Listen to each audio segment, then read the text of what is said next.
টিয়কত জলজীৱন মিছনৰ নামত ভেকু ভাওনা।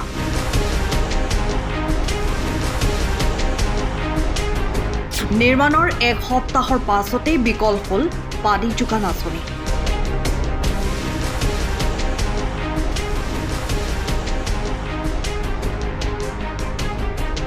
দেশৰ প্ৰধানমন্ত্ৰীৰ এটি সপোনৰ প্ৰকল্প জলজীৱন মিছন, ঘৰে ঘৰে নল ঘৰে ঘৰে জল শ্লোগান লৈ দেশৰ প্ৰতি ঘৰ লোককে বিনামূলীয়াকৈ বিশুদ্ধ খোৱা পানী দিয়াৰ এক প্ৰধানমন্ত্ৰীৰ প্ৰতিশ্ৰুতি। কিন্তু বাস্তৱ ক্ষেত্ৰত কিমান কাৰ্যক্ষম হৈছে এই প্ৰকল্প? চৰকাৰে এই প্ৰকল্পসমূহৰ বাবে কোটি কোটি টকা ব্যয় কৰিছে সঁচা, কিন্তু এই টকাৰ কেনে ব্যৱহাৰ চাবলৈ আহৰি নাই বিভাগৰ। এয়া যোৰহাট জিলাৰ মৰিয়নি বিধানসভা সমষ্টিৰ জগদুৱাৰ দলৈচুক পানী যোগান আঁচনিৰ প্ৰকল্প।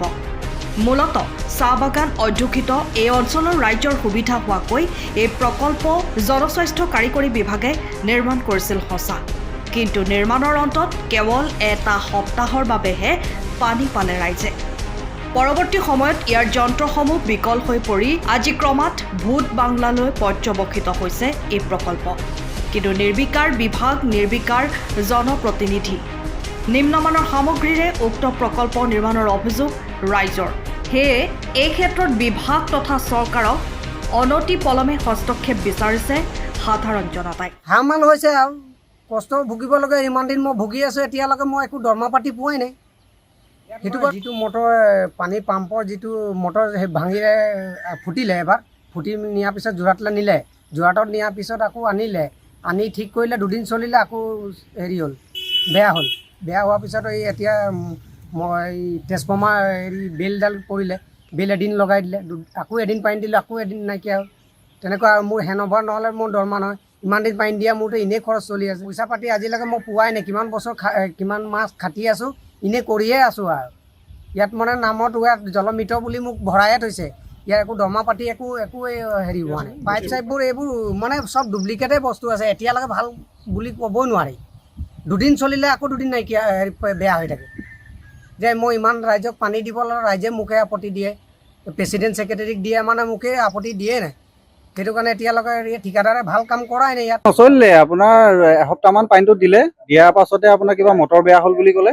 মটৰ বেয়া হোৱাৰ পাছত আমি ভাবিছিলোঁ, আশা কৰিছিলোঁ যে পুনৰ তেওঁলোকে মেৰামতি কৰি আমাক পানীটো দিয়াৰ ব্যৱস্থা কৰিব। কিন্তু আজি আপোনাৰ 6 মাহ 7 মাহ উকলি গ'ল। আমাৰ মানুহে এতিয়ালৈকে খৰালি ছিজনতে বেয়া হোৱা। এতিয়াতো বাৰিষা আহিলে, আৰু খৰালি ছিজনত আমাৰ ইয়াৰ পানীৰ অভাৱ একেবাৰে। এতিয়াও নাপালোঁ। এতিয়া বাৰিষা ছিজনত গোটেই পানী জলথল, এতিয়া মানে য'ৰ ত'ৰ পানী আহি পুখুৰীবিলাক সোমাইছে, সেইবিলাক পানীয়ে এতিয়া আমাৰ শ্ৰমিকসকলে খায়। বিভিন্ন মানে শিশুৰ পৰা ধৰি বৃদ্ধালৈকে মানে বেমাৰত ভুগি এতিয়া মানে হস্পিটেল যাবলগীয়া হৈছে। এনেই টকা পইচা নাই আমাৰ মানুহৰ।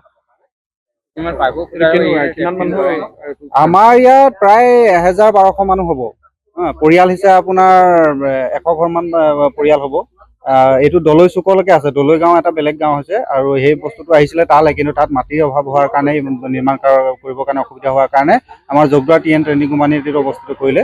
গতিকে তেওঁলোকৰ অসুবিধা নাই, কিন্তু আমাৰ এতিয়া সমস্যা হৈছে আমাৰ শ্ৰমিকসকলে ৰাতিপুৱা 7টা বজাত কামলৈ যাব লাগে। গতিকে পানী ক'ৰ পৰা আনিব, কেনেকৈ খাব, আৰু গৰম পানী কৰিবলৈতো আমাৰ সময় নাথাকে। ৰাতিপুৱা ওলাই যাব লাগে, যিহেতু ভাতে মুঠি খাব লাগিব।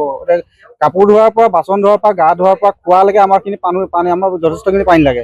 গতিকে সেই পানীটো আমি ভাবিছিলোঁ, চৰকাৰে যেতিয়া কৈছিলে আমি খুব উৎফুল্লিত হৈ আছিলোঁ যে আমি বিশুদ্ধ এটুপি খোৱা পানী আমি ব্যৱস্থা কৰিব, আমি পাম। কিন্তু সেই পানীটো আজি পোৱাৰ পৰা আমি বিফল হৈ আছোঁ।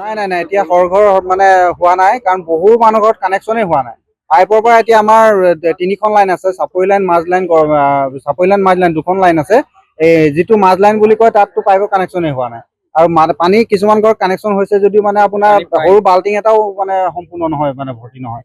গতিকে তেনেকুৱা ব্যৱস্থা কৰিলে আমাৰ মানুহখিনিয়ে পানীৰ ব্যৱস্থাটো বাৰু ইমান আমাৰ নাই। আজি 6 মাহ 7 মাহ পানী নাই। এই তাৰ আগতে 2 সপ্তাহমান দিছিলে, দিয়াৰ পাছত আৰু সেই একে অৱস্থা। এইটোৱে আপোনাক জনাম, যিহেতু ইমান কোটিটকীয়া এটা মানে প্ৰকল্প দিছে, গতিকে আমাৰ ৰাইজৰ মানে ব্যৱহাৰ হোৱাকে দিয়ক। এনেই এখন আৰু নাটক কৰি লাভ নাই নহয়। যদি তেওঁলোকে কৰিব নোৱাৰে, হাত দাঙি দিয়ক, আমি নিজে ব্যৱস্থা কৰি ল'ম। আমাৰ কি কৰিবলগীয়া আছে, এইটো চৰকাৰে গাফিলতি, কাৰণ চৰকাৰে হেঁচা দিব লাগে। যিখিনি ঠিকাদাৰক তেওঁলোকে কামখিনি দিছে, তেওঁলোকক অন্ততঃ তেওঁলোকে হেঁচা দিব লাগে, কাৰণ ৰাইজৰ কাৰণে দিছে। ৰাইজে পাইছে নাই, তেওঁলোকেতো অন্ততঃ প্ৰশ্ন কৰিব লাগে তেওঁলোকক। কিন্তু আমি আজি বাৰম্বাৰ, আমিতো আমাৰ ভিতৰুৱা অঞ্চলত আমি সোমাই থকা, আমি আজি বিষয়া কৰ্মচাৰীসকলক চিনি নাপাওঁ।